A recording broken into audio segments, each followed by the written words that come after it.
नमस्कार दोस्तों, मैं हूं राजेश और आप देख रहे हैं राजेश एजुकेशन 7। तो शुरू करते हैं दोस्तों आज एक नए टॉपिक के साथ। तो सबसे पहले देखते हैं विलोम शब्द। विलोम शब्द का अर्थ क्या होता है। विलोम के नाम से ही पता चल रहा है एक दूसरे का पर्याय, ठीक है, एक दूसरे का विपरीत शब्द को विलोम शब्द कहते हैं। जैसे हम देखते हैं किसी चीज का, जैसे पहले शब्द लिया हमने, क्या लिया, देव लिया, ठीक है। अब देव लिया, देव यानी देवता, तो देवताओं का उल्टा क्या हो जाएगा, दानव या राक्षस। दानव का मतलब होता है राक्षस ही होता है। तो और जैसे अनुकूल, अनुकूल मतलब ऐसी स्थिति जैसे आप किसी जगह पे रह रहे हो वो अनुकूल है। जैसे आप दूसरे स्थान पे जाओगे तो किस में आएगा, वो आएगा प्रतिकूल में। मतलब हम पहले जैसे अनुकूल होना बहुत समय लगेगा। अंश, अंश होता है किसी भाग का, कैसे अंश होता है किसी भाग, मतलब बड़े भाग का एक टुकड़ा होता है, अंश हिस्सा होता है। अगर हम पूरा बोले तो हो जाएगा पूर्ण, ठीक है, पूरे, और टुकड़े का अंश होता है। उसके बाद देखते हैं अल्प, अल्प का अति, अल्प का अति, ठीक है। अल्प का क्या हो गया, अति हो गया। अल्प का मतलब होता है थोड़ा और अति का मतलब होता है ज्यादा। मतलब किस एक तो थोड़ा, तो उसको विपरीत क्या हो जाएगा, अति यानी ज्यादा मात्रा में। आदि, जैसे हमारे शादी में 7 फेरे लेते हैं, वो कब से चला आ रहा है। जैसे हम बोलेंगे हमारे पिताजी ने शादी की तब भी 7 फेरे लेते, दादाजी ने शादी की तब, मतलब ये परंपरा वो सदियों से चलती आ रही है, आदि काल से चलती आ रही है। और अब जाके क्या हो गया, अंत हो गया। हो सकता है आने वाले समय में इसका अंत हो जाए, तो आदि का क्या हो जाएगा, अंत हो जाएगा। खंडन, खंडन का मतलब होता है किसी चीज को तोड़ना। खंडन का मतलब क्या होता है, खंडन का मतलब होता है किसी चीज को तोड़ना। पत्थर, टूटा हुआ पत्थर होता है ना, उसे तोड़ा है किसी ने तो खंडन हो गया। और वापिस कोई बना रहा है, ठीक है, टूटी हुई वस्तु वापिस बना रहा है, निर्माण कर रहा है, तो मंडन होगा। खंडन का मतलब तोड़ना और मंडन का मतलब निर्माण करना। इसके अंदर गुण है, ठीक है, गुण। तो गुण किसके अंदर है, वो तो ईमानदार व्यक्ति है, गुणवान व्यक्ति है। तो गुण का मतलब होता है विशेषता बता रहा है, और विशेषता, गुण का क्या हो जाएगा, दोष। वो तो दोषी व्यक्ति है, अच्छा व्यक्ति नहीं है, ठीक है। तो दोनों में गुण का दोष उल्टा हो गया। गहरा, जैसे पानी क्या है, जैसे बोल रहे ये नदी तो बहुत गहरी है या तालाब बहुत गहरा है, कैसे, यहाँ तो 50 फीट गहरा है। और हम क्या है, पास में जाके बोलेंगे ये तो क्या है, उथला है, बहुत ही नजदीक है। कपुत्र, कपुत्र का मतलब होता है पूरा, अपने कपुत्र, अच्छा पुत्र नहीं। सपुत्र का मतलब होता है अच्छा पुत्र, ठीक। अब देखते हो उदय, उदय का मतलब होता है किसी वस्तु, ठीक है। उदय का मतलब जैसे हमें क्या, सूरज उदय हो गया, उदय हो गया, तो उदय होने के बाद क्या हो जाएगा, शाम को अस्त हो गया, तो उदय का क्या हो गया, अस्त, ठीक है। आशीर्वाद के, जैसे हम बड़े बुजुर्ग के साथ हम क्या करते हैं, आशीर्वाद लेते हैं, तो हमें क्या देते हैं, वो हमें क्या देते हैं, आशीर्वाद हमने देते कि नहीं देते। बड़े बुजुर्ग को पैर छूते, चरण स्पर्श करते। और कुछ लोग क्या करेंगे, आप उनका कितना भी अच्छा काम कर दो, लेकिन मन में क्या करेंगे, अभिशाप रखेंगे, उसका बुराई हो, अहित सोचेंगे आपके बारे में। जटिल, जटिल का मतलब होता है कठिन, किसी व्यक्ति को कहते हैं ना वो तो जटिल व्यक्ति, उसको समझाना बड़ा कठिन काम है, ठीक है। उसी प्रकार कोई व्यक्ति है जो भोला आदमी है, सरल आदमी है, भोले को क्या बोलते हैं, सरल बोलते हैं, उसको समझाना आसान है। उसके बाद है दंड, दंड का मतलब क्या होता है, जैसे आपने कोई गुनाह किया, ठीक है, किसी को जान से मार दिया, तो आपको समाज और अदालत क्या देगी, क्या देगी, दंड देगी। समाज और अदालत क्या देगी, दंड देगी। तो दंड के क्या हो जाएगा, जैसे आपने अच्छा काम किया तो अच्छे काम के लिए क्या आ जाएगा, पुरस्कार आ जाएगा। अच्छे काम के लिए क्या आ जाएगा, पुरस्कार दिया जाएगा। और बुरे काम के लिए क्या दिया जाएगा, आपको सजा दी जाएगी, दंड। उसके बाद देखते हैं दुर्लभ, दुर्लभ का मतलब होता है ऐसी वस्तु प्राप्त करना, ठीक है, किसी से मिलना क्या है, दुर्लभ हो गया। आजकल संतों का मिलना है तो दुर्लभ है, संत मिलते ही नहीं।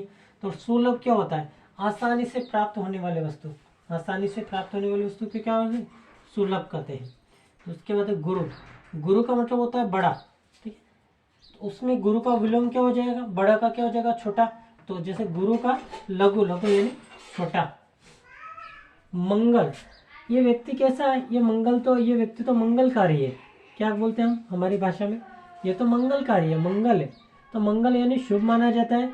अमंगल, अशुभ, मतलब उसका मिलना हमें शुभ नहीं है, उसे अ लगा देते हैं, ठीक है। आस्तिक, जो हमारे भगवान पे विश्वास करता है उसे हम आस्तिक कहते हैं। जैसे भगवान पे विश्वास करता है आस्तिक व्यक्ति, जो नहीं करता है वो नास्तिक हो गया। आदर, जैसे हम माता पिता का क्या करते हैं, हम आदर करते हैं, ठीक है। और कुछ लोग क्या करते हैं, अच्छी शिक्षा ना लेने के कारण या हो सकता है कोई बुरा व्यक्ति है जो अपने माता पिता का सम्मान नहीं करता, तो उसे क्या कहते हैं, अनादर कहते हैं। अब देखते हैं उच्च। उच्च का मतलब होता है उच्च कोटि का, जैसे कहते हैं ना ये तो बहुत उच्च कोटि का है, इसमें भेदभाव रखने वाली मानवता ही नहीं, बोलो उच्च कोटि का प्राणी है, जात पात धर्म से ऊंचा है, ये कर्मवादी और उच्च नीच से बढ़कर है, ये बहुत ऊंचा व्यक्ति है।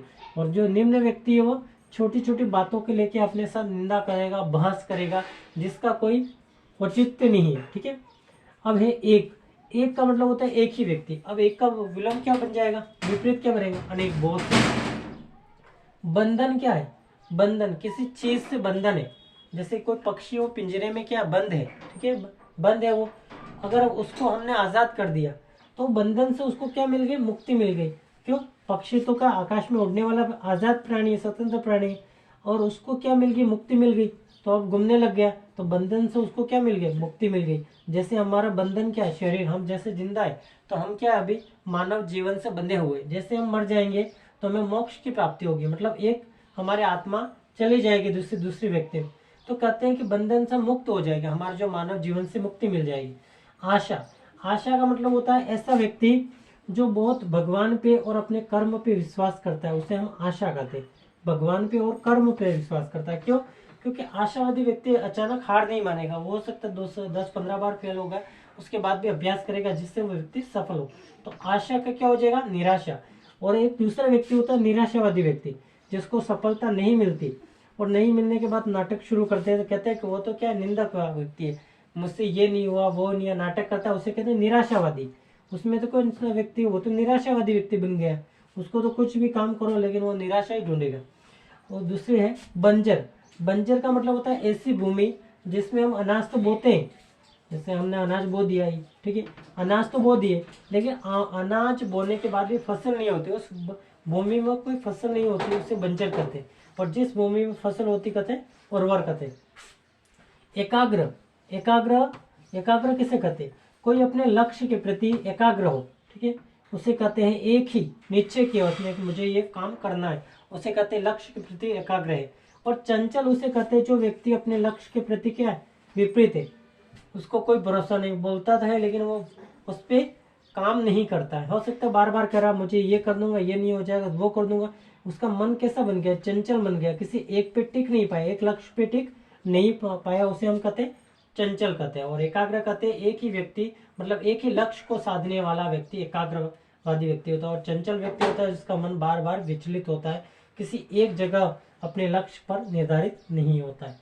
दूसरी बात है, अगर कोई आपको ऐसा पूछ ले विलोम शब्द जैसे आडंबर आपको पूछ लिया कि भाई मुझे बताओ आडंबर का विलोम क्या होगा, आडंबर क्या होता है, ठीक, तो ऐसे शब्दों को क्या करना है, हमें अर्थ निकालना है, एक बार सोचना है कि वास्तव में आडंबर का विडंबर हो गया या दूसरा होगा।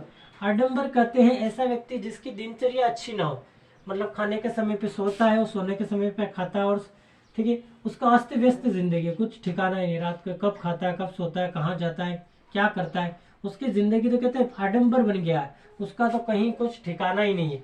और बढ़िया जिंदगी, अच्छी जिंदगी, खूबसूरत जिंदगी, ठीक है, उसे हम कहते हैं सादगी भरी जिंदगी, उसके जीवन तो बहुत अच्छा है, वो तो सुबह अर्चना करता है, पूजा पाठ करता है, वो तो बच्चा बहुत सादगी भरी जिंदगी है उस बच्चे की, तो वो तो सुबह अपने माता पिता के चरण स्पर्श करता है, बड़ों की बात मानता है, वो सुबह उठकर पूजा अर्चना करता है, ठीक है, और विद्यालय पढ़ने जाता है, अपना काम ईमानदारी से करता है। तो उस बालकों के उसका बड़ा जीवन के साथ की बड़े जीवन है, ये कोई व्यक्ति अच्छा है, ठीक है, वो अच्छे कार्य करता है, अच्छा जीवन है, ठीक है, उसे कहते हैं सादगी भरा जीवन। तो इसी तरह हमारा चैनल को इसी तरह वीडियो पाने के लिए हमारे चैनल को लाइक और सब्सक्राइब जरूर करें। धन्यवाद दोस्तों।